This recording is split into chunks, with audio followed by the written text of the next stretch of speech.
क्योंकि मनुष्य अपने विवेक के अनुसार कर्म करता तो है, किंतु परिणाम क्या होगा ये काल निर्धारित करता है। ये कहाँ लिखा है? ये लिखा है महाभारत के आदि पर्व के अध्याय 1 में। क्या लिखा है?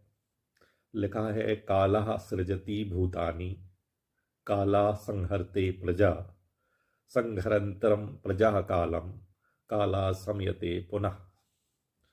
इसका अर्थ है काल ही समस्त जीवों की सृष्टि करता है और वही उनका संहार करता है।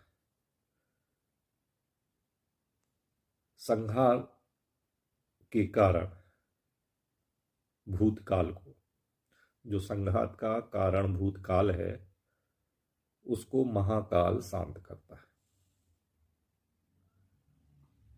क्योंकि काल की गति या प्रभाव का अतिक्रमण संभव नहीं है। इसका तात्पर्य क्या है? इसका तात्पर्य यह है कि जो घटित होना है उसका उल्लंघन नहीं किया जा सकता।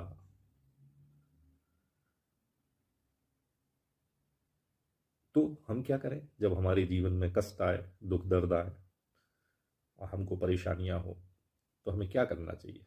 तो उसके लिए लाइन आई है, फिर से सुन लें आप, कि काल ही समस्त जीवों की सृष्टि करता है और वही उनका संहार करता है। संहार के बाद वो फिर उनको रचता है, फिर उनका निर्माण करता है। तो उस संहार के कारणभूत काल को महाकाल शांत करता है। तो महाकाल द्वादश जो। नमस्कार। इस वीडियो में बहुत ही महत्वपूर्ण बात जो बताई जा रही है, ये बताई जा रही है कि कौन सा व्यक्ति किस ज्योतिर्लिंग में जाके अपने परेशानियों के लिए भगवान शिव से प्रार्थना कर उनसे छुटकारा पा सकता है। तो इसके लिए उस व्यक्ति की जन्म कुंडली को देखकर हमें जो है उसकी आरूढ़ लग्न कुंडली बनाना है। आरूढ़ लग्न कुंडली कैसे बनाएंगे? उस व्यक्ति की जन्म कुंडली में देखेंगे कि लग्नेश लग्न से कितनी दूर बैठा है। लग्नेश लग्न से जितनी दूर बैठा हो उतनी ही दूर लग्नेश से आरूढ़ लग्न का जो है आरूढ़ लग्न जो है उसका लग्न होता है। जैसे एक उदाहरण ले लेते हैं, एक वृश्चिक लग्न की कुंडली है। वृश्चिक लग्न की कुंडली में लग्नेश मंगल नवम भाव में बैठा है, तो नवम भाव से नवम हम जाएंगे तो पंचम भाव में मीन राशि है, तो उसका आरूढ़ लग्न जो है मीन राशि का होगा। तो हम आरूढ़ लग्न बना लेंगे। तो अब हमारे पास जो है एक उसकी लग्न कुंडली हो गई और एक उसकी आरूढ़ लग्न कुंडली हो गई।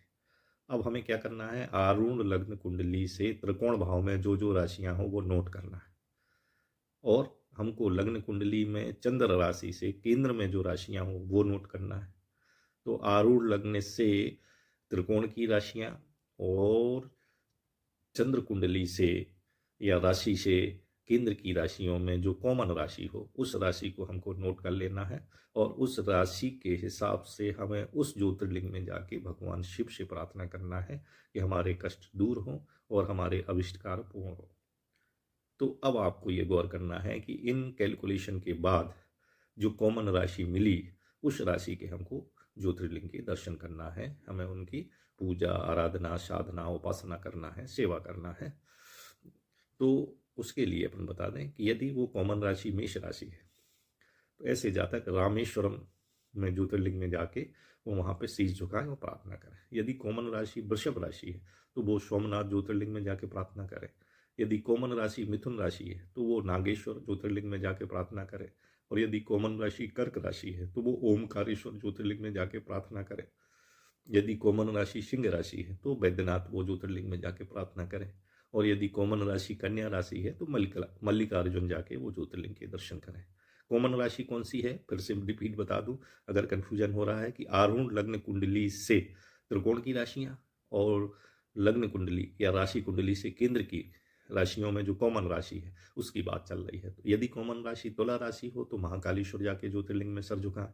यदि कॉमन राशि वृश्चिक राशि है तो घृष्णेश्वर ज्योतिर्लिंग में जाके सिर झुका के प्रार्थना करें। यदि कॉमन राशि धनु राशि है तो विश्वनाथ जो है यहाँ जाके ज्योतिर्लिंग में जाके बनारस में जाके भगवान भोलेनाथ की कृपा प्राप्त करें। यदि कॉमन राशि मकर राशि है तो भीमाशंकर जाके ज्योतिर्लिंग के दर्शन करें, अपनी प्रार्थना करें, कष्टों से छुटकारा पाएं और मन मुताबिक अपना फल पाएं। यदि कॉमन राशि कुंभ है तो केदारनाथ ज्योतिर्लिंग जाके वहाँ दर्शन करें।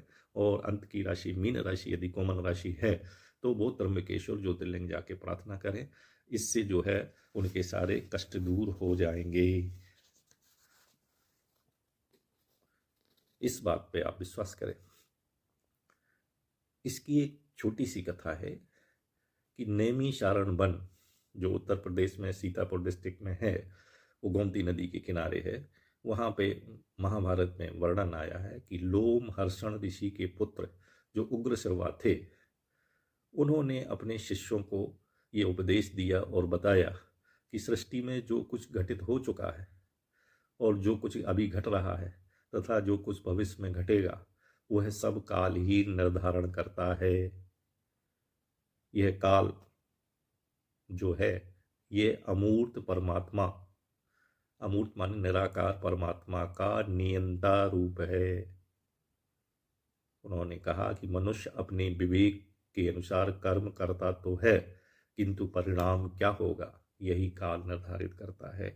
इसलिए भगवान कृष्ण ने कहा है कि हे अर्जुन, तुम कर्म करो, भविष्य की चिंता मत करो, फल की आशा मत करो। कर्म करना तुम्हारे अधिकार में है, फल क्या होगा ये तुम्हारे अधिकार में नहीं है।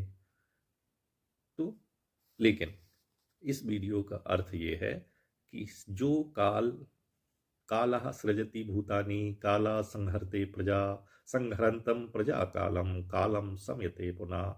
काल ही समस्त जीवों की सृष्टि करता है और वही उनका संहार करता है। संहार के बाद पुनः उनका सृजन भी करता है। उस संहार के कारणभूत काल को महाकाल शांत करता है। तो महाकाल की कृपा के लिए कौन से जातक किस ज्योतिर्लिंग में जाएं ताकि उनका कार्य पूर्ण हो। ये